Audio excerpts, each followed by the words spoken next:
Dalawang booking kaagad yung pumasok sa akin, halos magkatabi lang yung drop-off nito. At parehas choking yung merchant nito, kaya pinuntahan ko na kaagad to para ma-pick up na kung sakaling ready na. Pero dahil sa maraming resibo yung nakalatag doon, naghintay muna tayo hanggang sa maging okay na yung booking natin. Pagka-drop off nga nung una, dahil malapit lang, pinuntahan ko na kaagad yung pangalawa, kaso nga lang pinaakyat tayo sa taas. Pero goods lang naman, nasa mood naman tayo.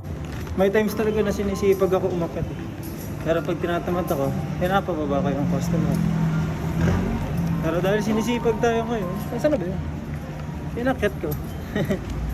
Pagka-drop natin, 3 jobs na agad tayo. 148 pesos na yung kinita natin. Kaya umuwi na ako dahil may pambili na. Pakak!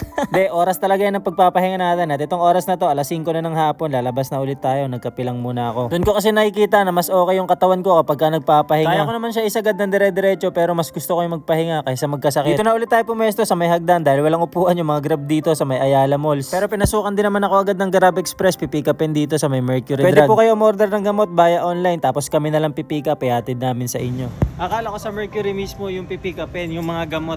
Doon lang pala siya pinin. So alam niyo naman, meron tayong bookings din na natatanggap doon ng pick up. Kaya pumasok ako. So nagtataka yung mga crew, wala naman daw ganung pangalan. Sa labas pala, ito. Hindi siya gamot. So sabi din ng recipient nung tinawagan ko, brown daw na, ayan, bag. So success na tayo. Nangyayari talaga yun. Papunta na tayo doon sa customer natin. Ang drop off nito is Tumana. Shoutout sa mga taga-Tumana, boy. Pagdating sa drop-off, biglang hindi na nakontak, kaya naghintay pa tayo ng matagal. Tinatawag. Hello po. Sir, andito na ako sa pick-up, hindi matawagan yung hindi sumasagot yung drop-off. Naka-apat na call na kasi tayo sa drop-off, sa recipient. At laging nag-out of coverage, hindi sinasagot. So, tinawagan na natin yung seller, tawagan niya daw muna. Tapos, yun, sana lumabas na. After a minute, lumabas din yung customer. Nakita ko naglalaba ata siya. Pagbalik ko sa Ayala, Boncho naman yung pumasok sa akin nito. Medyo katagalan din yung pagpasok ng booking at inabot na nga ako ng double gabi. Book nga pala to, kaya pinuntahan ko na yung pangalawang booking at naghintay rin tayo ng kahit papaano may mga katagalan dahil dukito yung order. Kung gaano ko nga siya katagal pinikap, tinakbo ko na lang ng mabilisan para makarami pa bago matapos yung planner. Tapos pinasukan pa tayo ng isa at pinuntahan na natin sa pick up. Andito na ako sa drop-off kaso hindi sumasagot yung customer natin. Ang landmark niya is BS na brown, pero ayun nata may lalabas. Grab po. Roxanne, sa inyo po? Hindi, okay. Dito sa lumabas. Tawagan ulit natin. Hello po, Grab po. Nandito na po ako sa labas sa may Vios na brown. Mali lang yung nakanote sa kanya, pero yung address ay lagpas lang ng konti, mga 3 bahay. Siguro doon lang nag-park yung Vios na brown, kaya ayun yung nalagay sa notes. At na-deliver naman natin, pinadeliver lang pala dito sa may pamilya niya dahil nasa work siguro siya. Tapos dineliver ko na lang din yung isa sa may customer natin, hindi ko na siya na-videohan. Sa looban pa kasi yung bahay niya, tapos sa gate lang nakapin, kaya lumabas na lang siya. Triple book naman yung sumunod na pumasok sa atin, sobrang dami na ito, pero magkakadikit lang. 179 yung pamasahe, kaso 29 gems, ibig sabihin sobrang dami siguro ng order. Ready na yung unang pick up natin. Tignan lang natin yung pangalawa at saka pangatlo. Papunta na tayo doon. Hatak yun nasa kabilang area. Second pick up natin, Angel's Pizza. Medyo tumagal tayo, almost 20 minutes. Mas nauna pa yung third pick up natin mag-ready. Worth 2,000 pesos yung dito sa third booking natin Tapos dito sa Angel's Pizza natin, nasa 500 pesos something lang. Siguro dahil may mga dine-in din, tsaka Valentine's ngayon. February 13, so yun.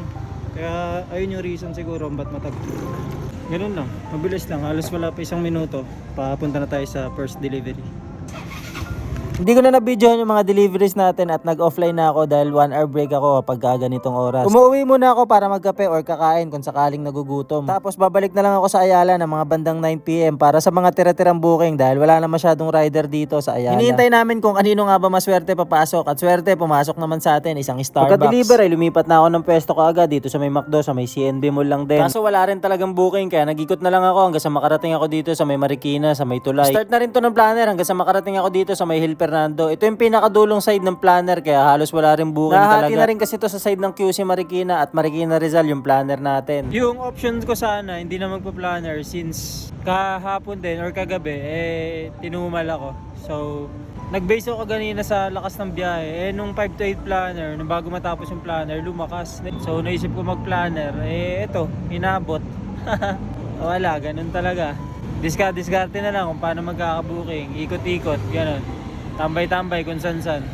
Dito kasi sa area na to, may kahati ang pagkakalam ko, QC Marikina, sakop to. Hanggang doon sa Concepcion sa Jollibee na tinatambayan ko. Tapos, ito Marikina Rizal din, sakop din to. So, patibayan lang talaga ng katawan. Pag wala, ganun ulit.